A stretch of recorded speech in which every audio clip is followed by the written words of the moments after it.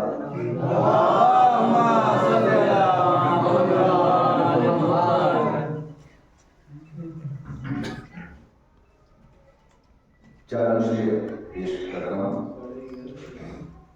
اگر تم چاہتے ہو اپنا گھر جنت نما رکھنا، اگر تم چاہتے ہو اپنا گھر جنت نما رکھنا، علم گھر پر سجانا، گھر کے اندر تازیہ رکھنا، علم گھر پر سجانا، گھر کے اندر تازیہ رکھنا.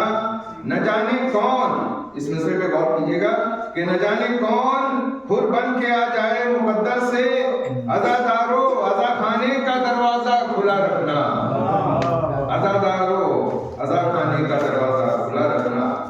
اور دو قطر مولا عباس کی شان میں آئے عباس جو میدان میں حیدر کی طرح، آئے عباس جو میدان میں حیدر کی طرح، ایک اکیلے نظر آنے لگے لشکر کی طرح. آئے عباس جو میدان میں حیدر کی طرح، ایک اکیلے نظر آنے لگے لشکر کی طرح.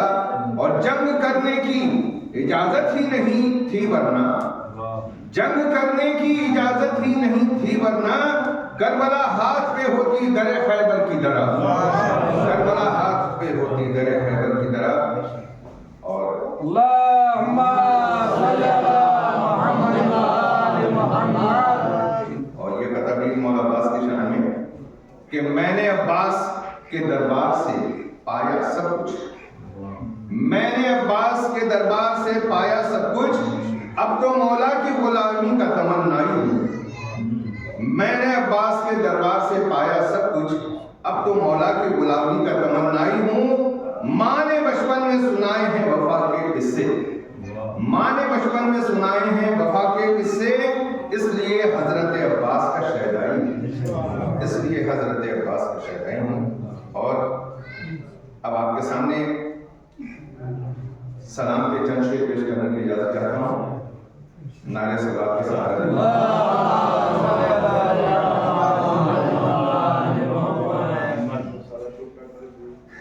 مقتل میں شہ کا بن کے جو سینہ سپر گیا، مقتل میں شہ کا بن کے جو سینہ سپر گیا، وہ راہ حق میں لے کے ہتھیلی کے سر گیا، وہ راہ حق میں لے کے ہتھیلی کے سر گیا.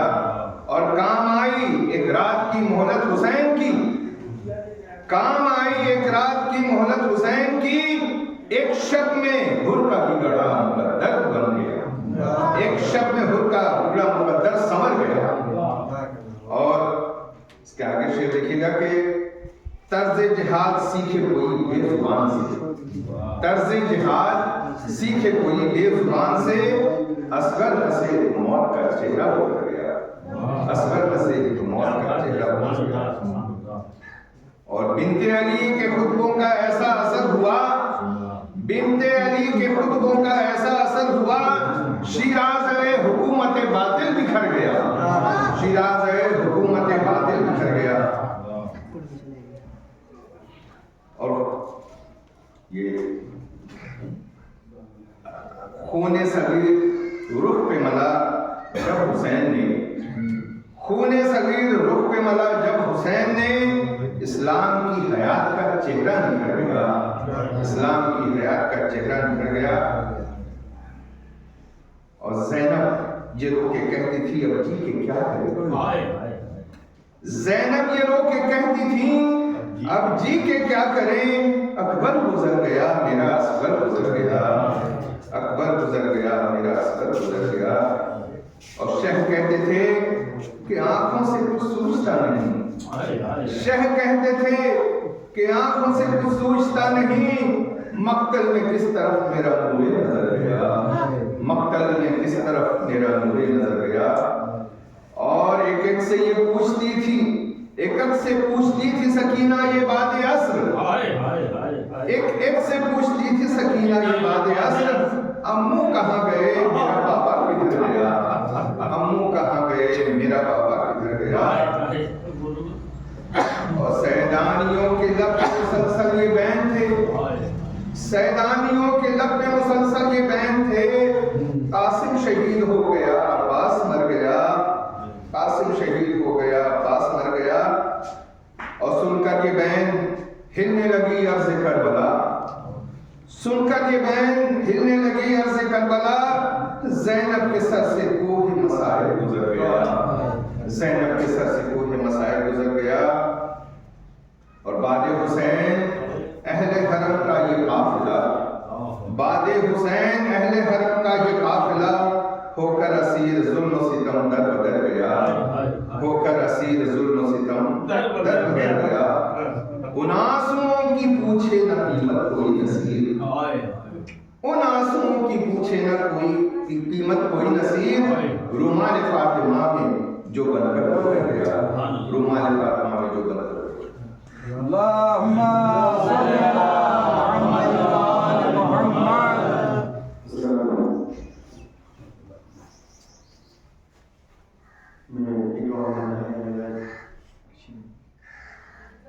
میں چاہوں گا کہ اشیاء کو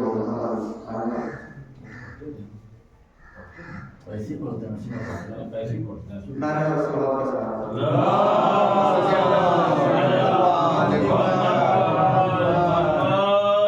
یہیں سے مصائب کے دو تین درج، اس کے بعد مولانا حسن نعرہ صلوات کے ساتھ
دیکھ لیتی تھی